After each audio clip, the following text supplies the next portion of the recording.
Hello YouTube, welcome back to my channel. Chris the Frugal Audiophile with you again today. In this video, I want to give you a tour of my living room system because I have made quite a few updates to the system, so I wanted just to share that with you. Maybe you'll find it interesting, maybe there's some ideas that you can use, maybe there's some things that you never thought of doing, and you can implement in that system. So if you like this kind of content, be sure to give the video a thumbs up and subscribe to my channel. So this is a secondary system in my house. It's in my living room. It's not my main theater system. So keep those things in mind as I go through the different products and features of this system.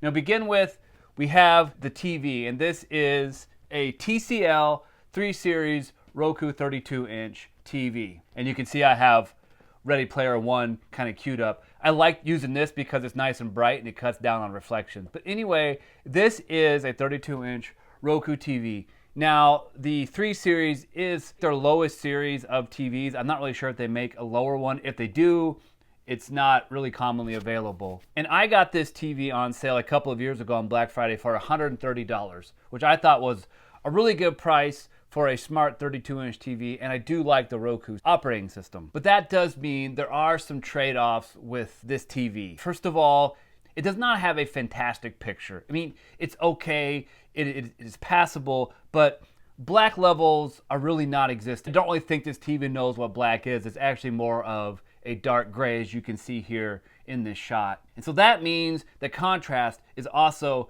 not fantastic on this Roku TV. It's okay, but I've seen better. I've seen a lot better, actually. But this really doesn't matter because I mainly use this system in here for working out, taking naps, and listening to music. None of those things require critical viewing, and that is not what I'm doing on this system right here. So for all the things I just mentioned, the TV is just fine, especially considering I only paid $130 for it. But some good things about it, I do love the Roku operating system. It's easy to use. It has nearly all the content anyone would ever want, and I am used to it. So I do like that about the TV. When I went to look for a 32-inch TV, I wanted something that was Roku, and I found this TCL on sale, so I grabbed it. Having said that, the operating system can be a little sluggish at times. This is a cheap TV, and second of all, it's getting a little bit old. I believe I've only had it for a couple years, but it was already an older model when I purchased it. So that's the TV. That really hasn't changed since the last time I gave you an update on this system. But next I want to talk about my amp preamp.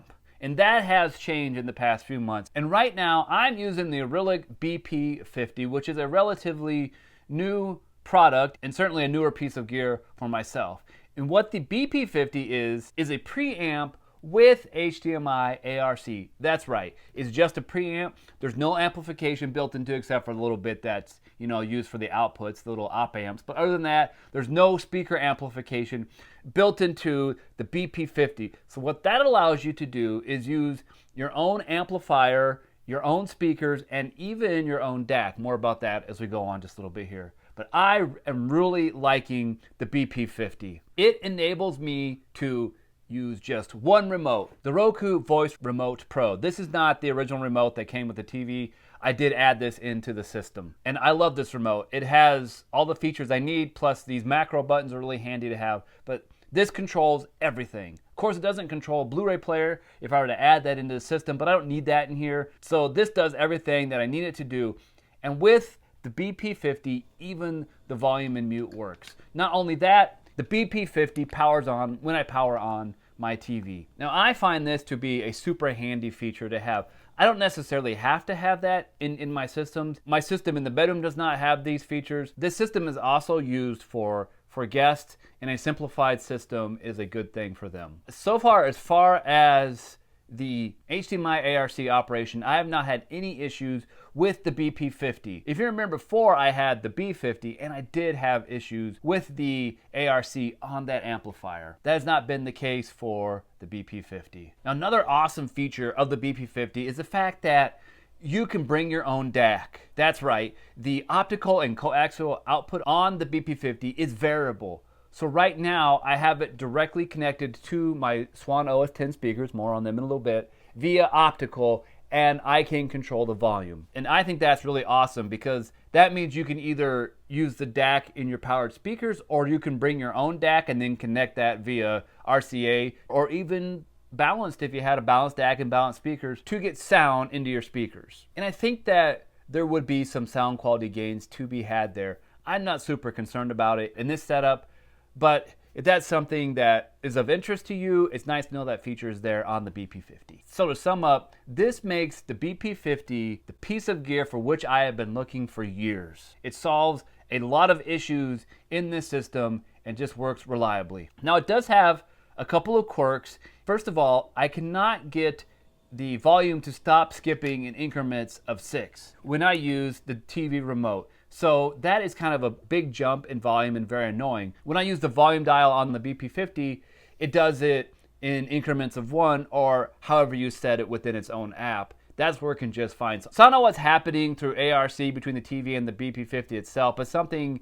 is getting lost in translation there and it's skipping by 6-degree increments. I was not having this issue on the B50, so hopefully Aureolic will fix this with a software update. The other thing is, it does make some weird clicking sounds when changing tracks on AirPlay and also with some menu functions. 10 hertz, 20. Especially when I switch between items to select a movie or a TV show to play. It's not very loud, it's not a deal breaker, but it is just a little bit annoying. I'm not sure if that's something that can be fixed or if it's just kind of part of how the BP50 was designed and would require a redesign to get rid of that clicking sound. Now stay tuned for a full review of the BP50 coming up soon. Next I want to talk about my speakers, and they are the Swan OS 10s. I actually picked these up this past Black Friday in 2023 for $140, and I think they were a steal for that price. I love these speakers. They are small but mighty, and they just fit perfectly in my system here. As you can see, I don't have a ton of space. I don't want a huge speaker, but I still want a speaker that sounds decent. And of all the speakers that I've had up here in recent years, the Micas, the monoprice speakers, I think I had some Dayton Audios up there at one point.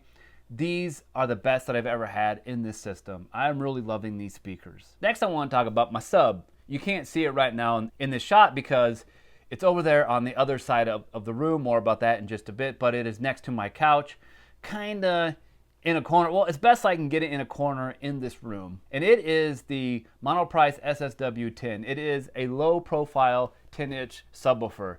I like the fact that it is slimline, it is low profile, and so it doesn't really stand out as a huge black box in my room. It's still definitely a black box with some presence, but it's not quite as big. And I do like this sub. However, I wish that it dug just a little bit deeper. I think it really only goes down to about 32 hertz at the most. I think that's where the -3 really starts to set in. So it's definitely not a sub bass or a home theater sub, but it fills in bass nicely for music and most TV shows.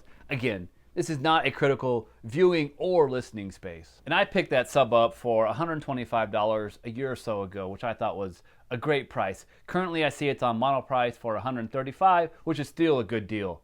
If that's something that interests you, don't hesitate to pick it up. Now, as I said at the beginning of this section, it is on the other side of my room because I have it connected using a 1Me wireless audio adapter. Now, this audio adapter is not just meant to be used for subs, but it can also be used for speakers. Well, I have mine used with my subwoofer, just utilizing one of the channels because it is a stereo adapter, and this works fantastic. I love that it cuts down on some wires in my room here, and it just works. It doesn't have any issues. It does create a slight delay, but I don't even know if it's noticeable, especially considering that the sub is not right next to the speaker, so there's going to be a little delay between the audio signal anyway. And I got this adapter for $55 on Amazon, which is considerably cheaper than the solution offered by SVS, and that is why I decided to go with it. I thought I'd just give it a shot, and it works great. And the last piece of gear that I utilize in this system is my Echo Dot. And I don't really use it to control the AV system. It's mainly just to control lights in this room and whatever else I want to do with my Alexa. It's really not part of the AV system, but it's sitting right there, so I thought that I would mention it. Finally, this brings me to the total cost for this system. And for me, the total cost was $560 for everything. Now that includes the 1Me wireless audio adapter as well as the Roku voice remote plus. That does not include the Echo Dot, but I got that thing for next to nothing on Prime Day at one point. I've had it for a while, so I can't remember what I paid, 10, 15 bucks. But that's really not part of the AV system, so I did not include that in the overall cost. So $560 plus a few bucks for some cables here and there. Let's call it even $600 at the very most. And I think it's an awesome system for that price. But what do you think about my system? Is there something in it that you would change, or do you think it is good how it is? I'm always looking for upgrade suggestions and ways to improve. Thank you so much for watching this video. If you're a fan of my channel, please be sure to check out Patreon and buy me a cup of coffee. And finally, remember, frugal doesn't necessarily mean cheap.